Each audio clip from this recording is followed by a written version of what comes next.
ये जो है ना, देखो ये एक आदमी जो घुस गया ना, तो समझो गया भाव बहुत तेज है। गंगा दशहरे की आप सभी को बहुत बहुत बधाई, बहुत शुभकामनाएं हैं। और आज के दिन विशेष महत्व है इसके अंदर स्नान करने का। नमस्कार साथियों, मैं राजपाल खरोला हूं और आप सबसे आज एक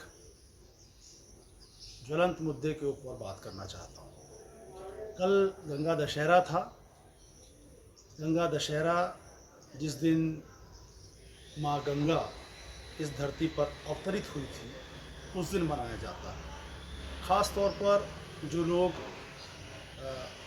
गंगा के किनारे तटीय स्थानों में रहते हैं, वो इस पर्व को बहुत बड़े स्तर पर मनाते हैं, क्योंकि जहाँ जहाँ गंगा मैया के चरण पड़े, उस क्षेत्र के लोगों में एक बहुत अधिक उत्साह होता है इस पर्व को लेकर के। कल गंगा दशहरा था, क्योंकि मैं ऋषिकेश में रहता हूँ। ऋषिकेश गंगा के किनारे पर बसा है और प्रत्येक वर्ष ऋषिकेश के रहने वाले जो यहाँ के स्थानीय लोग हैं, हजारों परिवार, वो इस दिन गंगा में डुबकी लगा करके अपने आप को एक अमृत पान के रूप में इस दिन को मानते हैं कि आज गंगा में डुबकी लगाना एक बहुत पुण्य का काम होता है।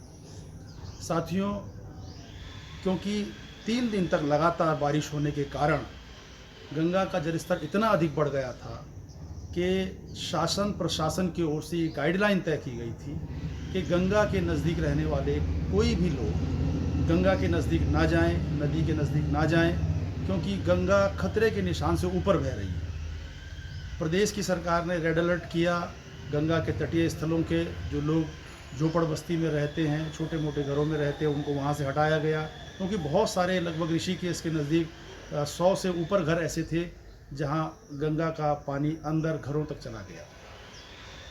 हमने सरकार की गाइडलाइन का पालन किया। मैं स्वयं गंगा स्नान करना चाहता था गंगा दशहरे के दिन, लेकिन जब मैंने सुबह घाट चौकी इंचार्ज से ये पूछा कि क्या स्थिति है, क्या मुझे गंगा में नहाने की परमिशन, स्नान करने की परमिशन है, तो घाट चौकी इंचार्ज ने मुझसे कहा कि सर बिल्कुल मत आइएगा, क्योंकि स्तर बहुत ऊपर है और सरकार द्वारा स्पेशल फोर्स यहाँ पर भेजी गई है।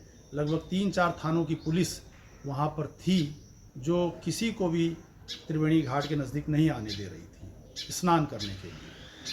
हमने उसका पालन किया। हमने गंगा मैया से क्षमा मांगते हुए कि आज की परिस्थितियाँ ऐसी है, हम गंगा के किनारे नहीं गए स्नान करने के लिए और अपने घर पर ही प्रतिदिन की तरह स्नान किया। लेकिन मुझे 2 घंटे बाद ऋषिकेश के विधायक, जो विधानसभा के अध्यक्ष भी हैं, उनका एक वीडियो आया। उसमें मैंने देखा कि ऋषिकेश के विधायक गंगा में स्नान कर रहे थे और गंगा में स्नान करने के लाभ जनता को बता रहे थे कि गंगा में गंगा दशहरे के दिन स्नान करने के क्या क्या लाभ हैं, क्या क्या पुण्य कमाए जाते हैं। एक तरफ सरकार कह रही है कि गंगा के किनारे नहीं जाना है, जल स्तर खतरे के निशान से ऊपर है, स्नान नहीं करना है।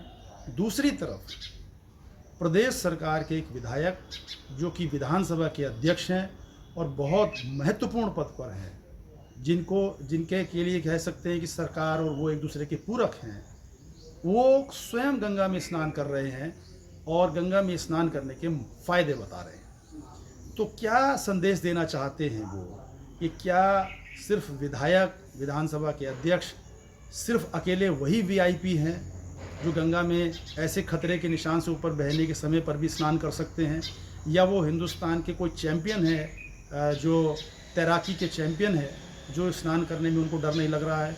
और क्या वो ये संदेश देना चाहते हैं ऋषिकेश की जनता को कि आप सब लोग एक तरफ हैं और सिर्फ ऋषिकेश के विधायक एक तरफ हैं जिनको गंगा में स्नान करने की परमिशन है? तो मैं माँ गंगा से ये प्रार्थना करूँगा कि वो ऋषिकेश के विधायक जी को सद्बुद्धि दें और अपने आप को जनता से बड़ा ना समझें, क्योंकि जनता जिस दिन अपने पे आएगी, उस दिन फिर से आपको एक दिन आम आदमी बना करके छोड़ देगी। बहुत बहुत धन्यवाद।